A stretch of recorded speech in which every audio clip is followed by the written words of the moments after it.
Okay, I'm gonna do a quick demonstration of how I got my car door open. The car's a BMW F30 2013 model. Basically, go through other YouTube videos to see how you take the door trim off. This one was difficult because you couldn't have the door open while, let me zoom in. You couldn't have the door open whilst you take the trim off. The door was in a locked position.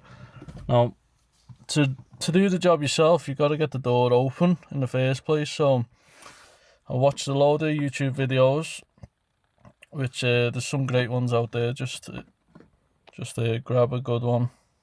There's plenty of them out there. But what I didn't find was a good video on how to actually open the door once you get the trim off.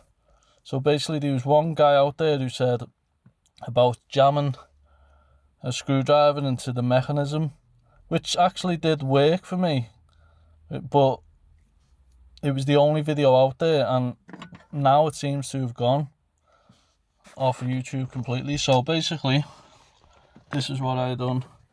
So imagine you're at the point where you've took the door trim off, and now what you want to do is actually get to the mechanism to open the lock. So basically what I had to do was pull up this rod, and you can see the mechanisms within there. So basically I need a third hand for this. So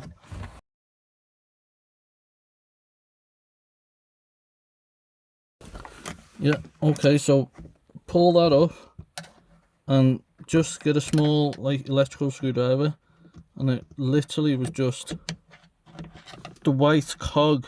You want to just lightly just push it up lightly, so you just like you're almost rotating the cog within. So once you do that, basically you keep it up, rotate it anti-clockwise, and then you should be able just to open the door. Hope that helps somebody. Like, gets me out of a jam anyway, so I hope that helps someone out there.